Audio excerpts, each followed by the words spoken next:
morning, good afternoon, good night, good evening. It is me, Alex, and happy 2024. I know this isn't the first episode of 2024, but it is the first episode I'm recording in 2024. So I did previously forget to say that to you guys. I hope you guys had a good beginning to your year so far and enjoyed time, taking a break, having time with your family, and are up and at it for a new year. It's incredible how time just flies by because 2023, that one was wild. Truly. That one was just like way too quick. Too many things happened and it almost feels like it flashed me by in just a moment. Anyway, it's not the point. But in today's episode, it is very applicable to the beginning of a new year because we're going to be talking about letting go of the past, which I think is definitely something that you need to make a conscious effort of, and it's not really as easy as time passing you by and then letting go of things that have happened to you or decisions you've made, relationships you've been in, successes or failures, mistakes, regrets, things that have been upsetting or disturbing or traumas, anything of that sort. It really takes an effort, and I feel like that's what we need to talk about today is, everyone talks about letting go of the past, putting things behind you and moving forward. But it's like, okay, so how do you do that? How do we actually consciously make an effort to let go of the past? And yeah, that's what we're going to be talking about today.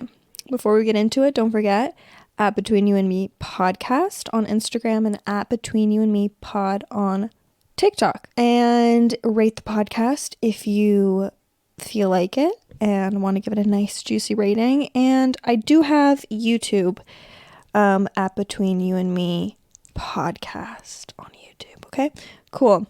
So getting into it, I feel like I myself am quite a nostalgic person. I actually just realized that about myself lately when I proceed to tell my boyfriend specifically so many in-depth stories about my childhood, about my teenage years. Obviously, I didn't know him those in those parts of my life, so I want him to know these little stories and and then I always say things like, oh, I really miss when I was at this point in my life, or I really miss having this person around, and I miss this and I miss that. And he's like, you're really a nostalgic person, aren't you? And I'm like, I really am. And although it has its perks because I revel in the beautiful emotions that I had as a child, like the fun things that I used to do, or just like any nostalgic element, a TV show, a song, whatever it is, it also comes with its negative sides, which is me very clearly remembering the past in terms of the negative things that have happened to me in my life, the hardships that I might have went through, the difficulties in my mental health, like things that really just were not things that you want to clearly very much remember.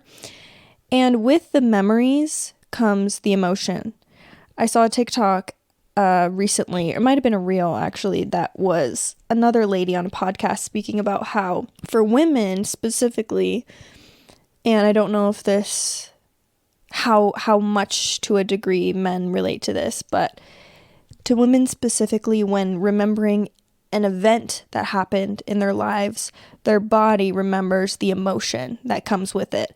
So when it is something negative, like a trauma or something that has happened to them previously, they will remember the emotion that comes with it, which means you're, to a certain extent, reliving that emotion that you went through during that point in your life. So I think it's a lot more difficult to let go of the past than we really make it out to be. A lot of people end up going their whole lives almost quote unquote stuck in a certain point of their life because of a certain failure that they perceived happened to them, let's say in their 20s or 30s. They never got that one job that they wanted, and they proceed to go through their whole life with regret or with anger or resentment towards some point in their life. And I'm sure none of you guys listening want to live their lives and go through the, 40s, 50s, 60s, blah, blah, blah, when you age and become an elder,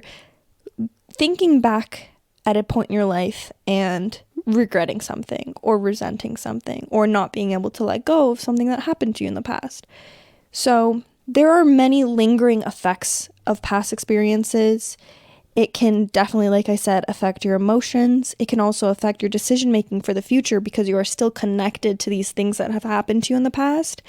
And it makes it very difficult to let go of the beliefs that you have created from them. I feel like a lot of you guys listening to this might be trying to let go of a past relationship, which seems like a really big topic and something that's really, really heavy on people when they go through a hard breakup or a long relationship or a really intimate, deep relationship that has now ended. And the one thing that's on everyone's minds is like, how do I let go of this? How can I finally move past this and not have the reoccurring thoughts and the reoccurring emotions that are, taking over my day-to-day life?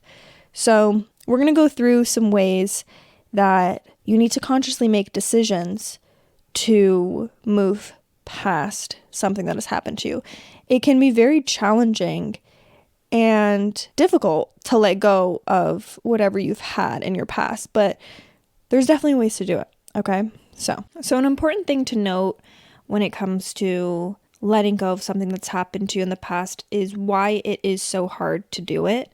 And I think that different negative life experiences affect people in very different ways. Some people will find it really easy to move on after a difficult experience, right?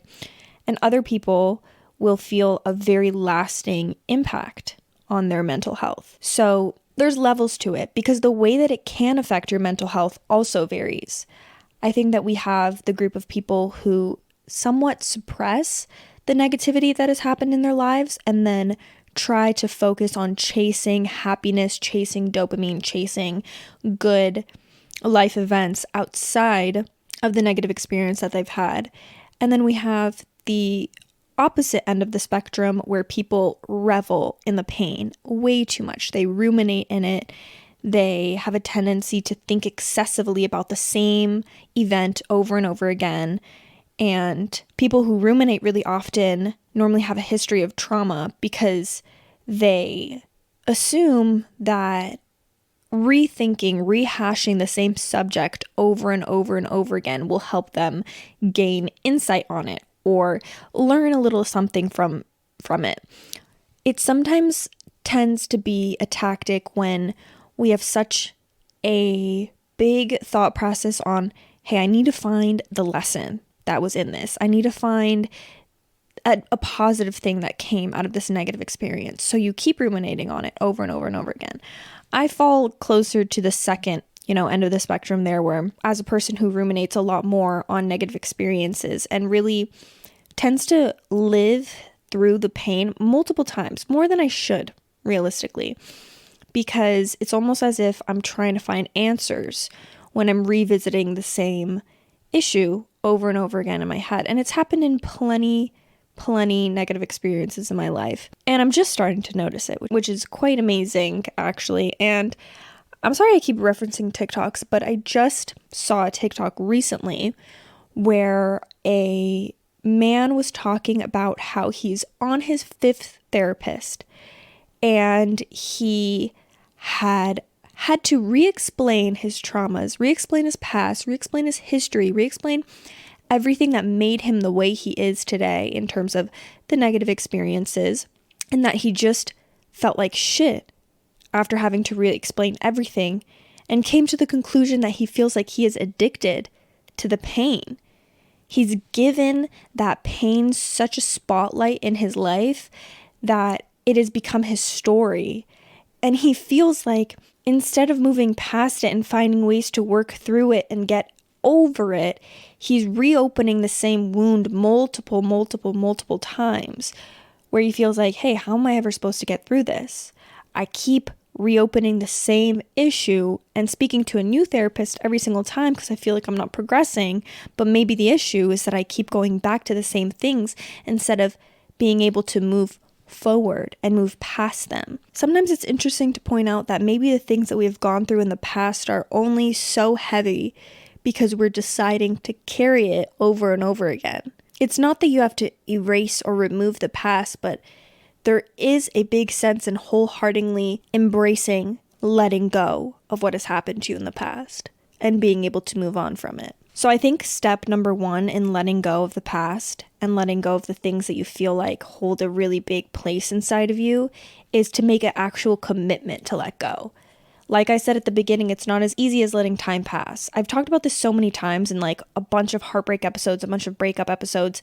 It's the idea that you can't just expect yourself to heal from an event in your life or to move forward from an event in your life without actually making the effort to do so. I think a lot of people don't realize that, to be honest, when they've gone through something that has really been painful emotionally, and instead of making the effort to move through it, they choose to jump over it and not look at it, not see it, not acknowledge it, but just see it as an element of your past.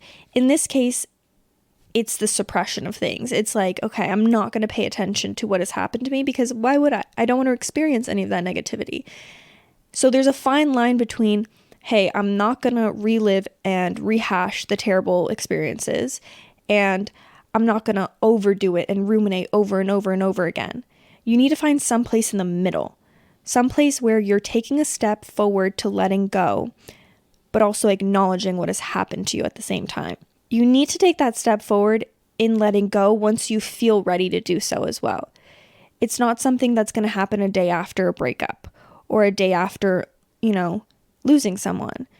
It's going to happen when you feel mentally like, okay, I've spent my time mourning a certain situation, a certain event, a certain someone, and I'm ready to take the steps forward.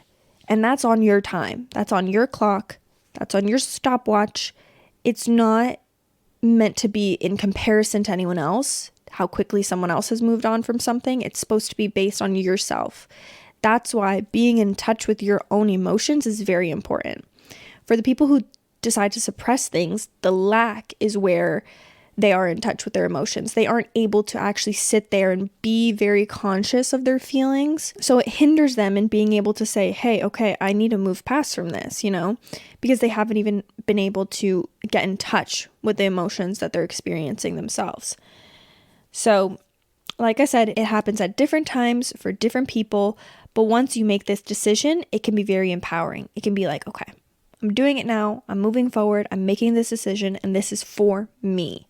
So like I said, we are working right here in the middle of the spectrum, in the middle of the suppression and the rumination spectrum. You do have to feel your feelings when you're moving on from something. You need to have these memories of past events come up. They'll be very complex. They'll be very strong emotions, and allow yourself to feel those feelings unconditionally. We don't want to fight these feelings. Okay, and we also don't want to feel like we need to fix them. We just need to feel them. That's it. I struggled and still struggle to try and fix the feelings. I feel like my ruminators do that as well, because you always feel like you need to find a solution instead of feeling content and okay with feeling the emotions, as bad as they can feel, right? So it's almost like a gut instinct to do one or the other, to reject the feelings, not want to experience them whatsoever, or to try and find a solution. But that's just not, it's not, neither of one of them is going to do any good for you. So really feeling these feelings is an important step forward to processing what happened to you. If these feelings are not felt, we hold them in. If they're felt too much, we suffer for too long. So this can be very difficult. It also can help to express these feelings in a safe place. And I want to keep reiterating that we want to do this at a medium level. We don't want to overdo this. Once again, I was the girly, I still am, the girl who expresses, overtalks, overspeaks, overanalyzes, keeps reaching into the past over and over again, to the point where you're reliving the same experiences over and over again. At some point, babe, we're going to have to turn the convo to a minimum. We're not going to reach out to our friends every 6 months about the same thing that's happened to us. Let the emotions come out, whether that's on paper and pen, whether that's to yourself, to your friends, to a loved one, to a therapist. We're going to speak about these things as much as it feels healthy to do so until we say, okay, we're not going to want to relive the same experience over and over again. Now we're focusing on taking responsibility, Now we have to take responsibility for whatever this event was. In terms of a breakup, there are elements where you might feel guilt or shame about past mistakes, or you might hold anger towards other people where you want to blame situations that happened on other people. It can feel very helpless to be in a situation where you feel like you hold a lot of guilt, but feeling and moving through those emotions is step number one. And then taking responsibility for the actions that you made and acknowledging them as something that has happened in your past and something that you don't wish to repeat is step number two. So let's say that you made a mistake in a relationship. The only way that you can move past it is to look at it at that point in your life and say, I did the best with what I knew at the time. You only knew so much at that time. Obviously, everything's 20/20 in hindsight, baby. You can see your mistakes so much clearer. You can notice where you went wrong. You can see the areas where you should have changed. But this is the past and we are in the present. We can't change the past, the things that have happened to us. The only things we can do is take responsibility for what has happened. And if that requires an apology to someone, I suggest you do it. If you think that you deserve an apology from someone else and you don't receive it, give that love and energy to yourself. Give that apology, quote unquote, to yourself. Do what you wish another person did to you to yourself. Does that make sense? Give yourself the love that you think that you deserved and didn't get. Give yourself the opportunities that you think you deserve and didn't get. Everything that we require from other people, we can give to ourselves. If you're in the situation where you feel like you were let down by another person and that's what you're holding on to in your past, now's your chance to do what you would like someone else to do for yourself. It's also so important, I forgot to mention this, to practice forgiveness. Okay? As much as we are saying do things that you would like other people to do for you, for yourself, it's also a matter of forgive yourself the same way that you want to forgive someone else. It's just as important to forgive yourself for past mistakes you've done as it is to forgive others. Now, sometimes we don't want to forgive others, and I get that. Maybe that forgiveness will come a little bit later. And you don't even have to say, hey, I forgive you. You can just mentally say it. You can say, you know what? I forgive you. We make our mistakes. I forgive you. Blah, blah, blah. But forgiveness to yourself, I think, is just that much more important.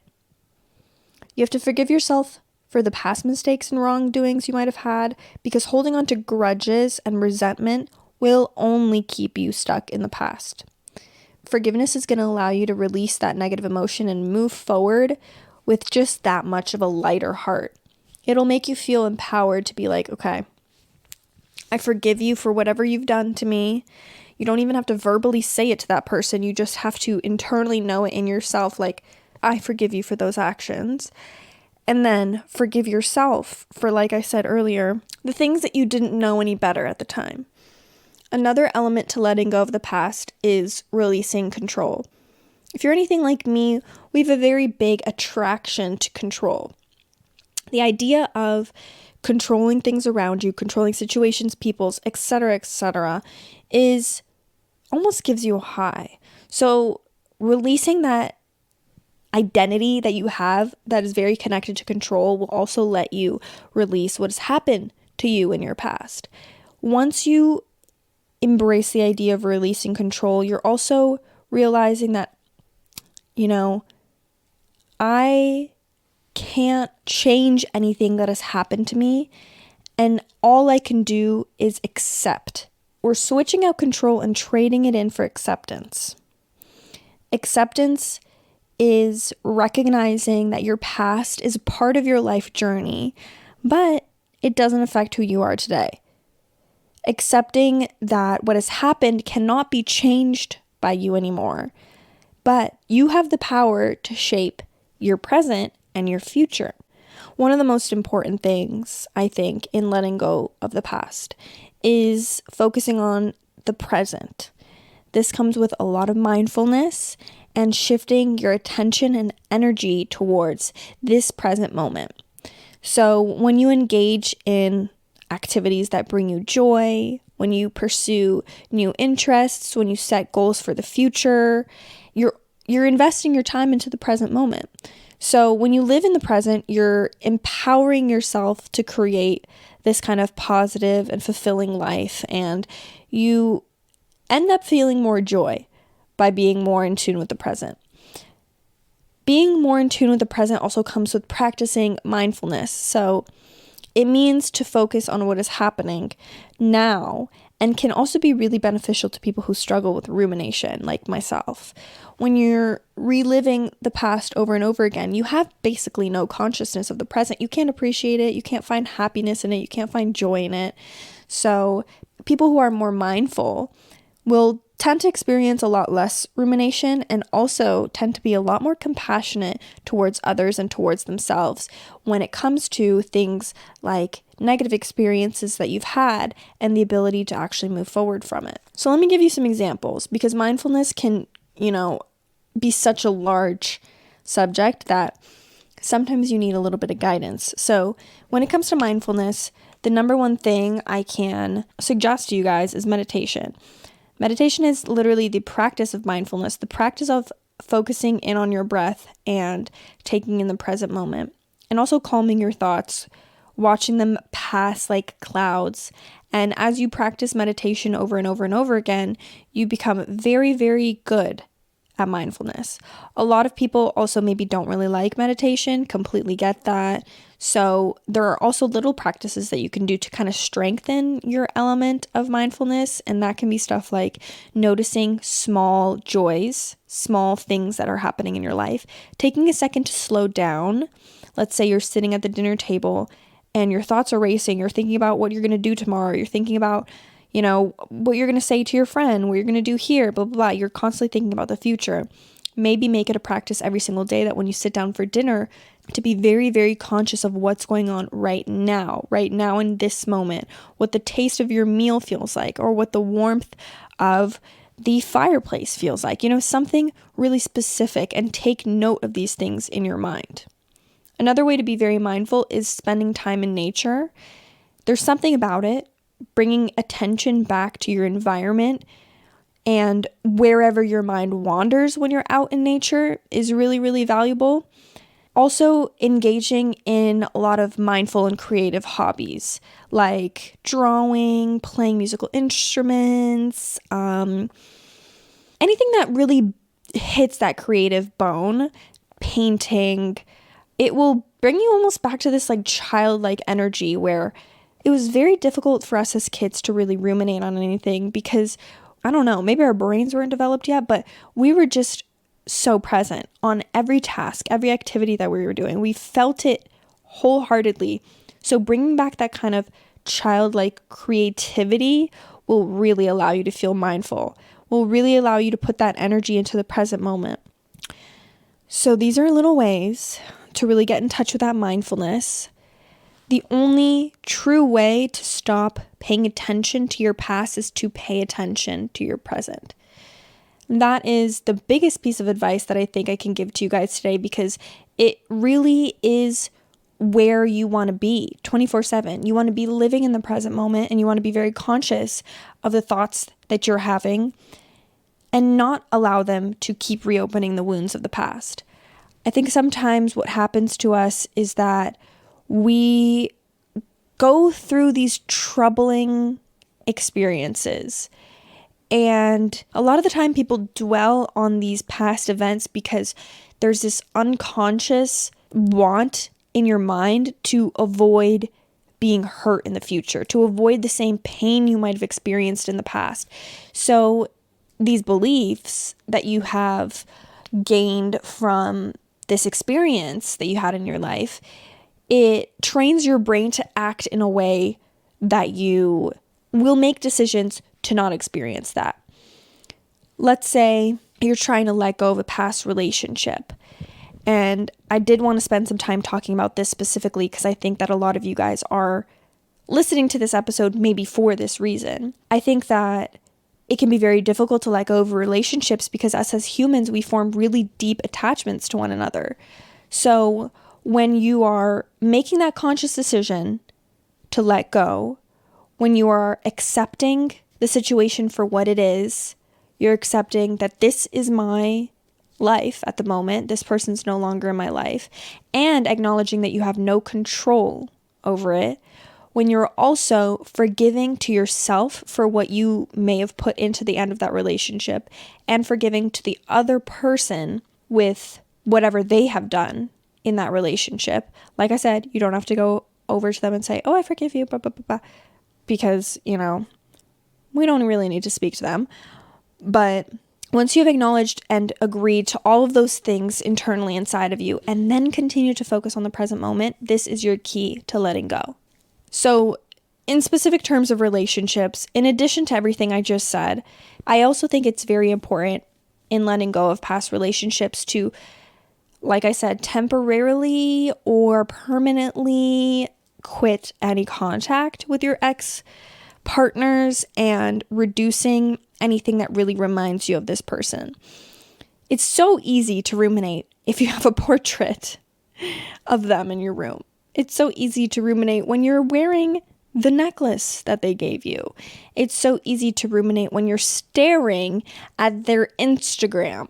So just remove those, remove the reminders, remove the social media. It's an addiction. And if you want to get a little bit more in depth to my groundbreaking rules on a breakup, there's a breakup rulebook episode where I talk about the specific rules you should go through, but this is more emotionally engaging, and that one wasn't at all. So those are just some tips and tricks. Also, setting and respecting boundaries within yourself. Things like, okay, hey, I'm not going to do this anymore. I'm not going to show up to these parties where this person's going to be. I'm not going to invest myself into gossiping about this person. I'm not going to invest myself into hearing the gossip about this person.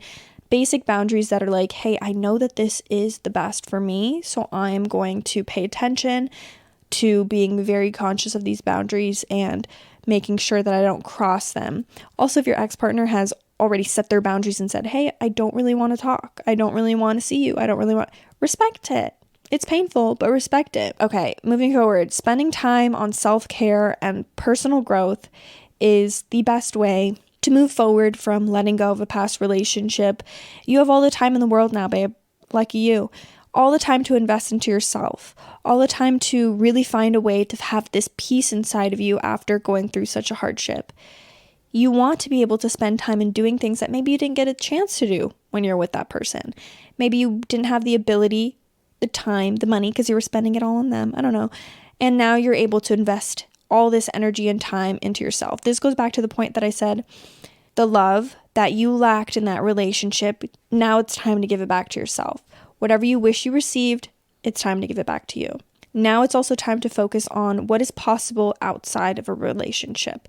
Sometimes people who have been in unhealthy relationships will feel like, hey, I couldn't do this when I was in a relationship. I wasn't able to go on this trip with my friends. I wasn't able to go and try out this new job because my partner thought it wasn't a good idea. I wasn't able to hang out with this friend because my partner didn't like them. There's a lot that we're able to explore outside of relationships that felt very constricting. So now it is your chance, babe. It's your chance to experience it all. And of course, in the end of a relationship, in the end of something that held a very deep meaning to you, there's going to come pain and sadness. And that is where all of the elements that I spoke about before are really going to come into play. And as you slowly but surely accept and slowly but surely become more mindful and more present in your day-to-day life, you are able to let go of the negativity in your past. There's a lot to it. It's not as easy as one day passing and you're like, oh my God, life is brighter. I have no concept of my past whatsoever. And the deeper the issue that happened to you, the harder and longer it's going to take for you to come out of it and to really truly let go. It's all up to you. It's all up to the situation that you've been in. Maybe something happened to you in your childhood. Maybe you're unhappy with how your parents were with you when you were a child. Maybe your older sibling hurt you in a way that they haven't even acknowledged. There's so much more. Respectfully, obviously, past relationships are very difficult to move past, but there's so much more that could have happened to you in your childhood that sometimes people don't acknowledge and then question like, hey, why am I so afraid of people abandoning me when you're like, oh, okay, maybe because my parents didn't show up for me when I was a child. There's a lot to it, which is why I also suggest therapy. Sometimes we're not even aware enough to know of what happened in our past for us to even let go of it, which is really groundbreaking when you're able to figure that out.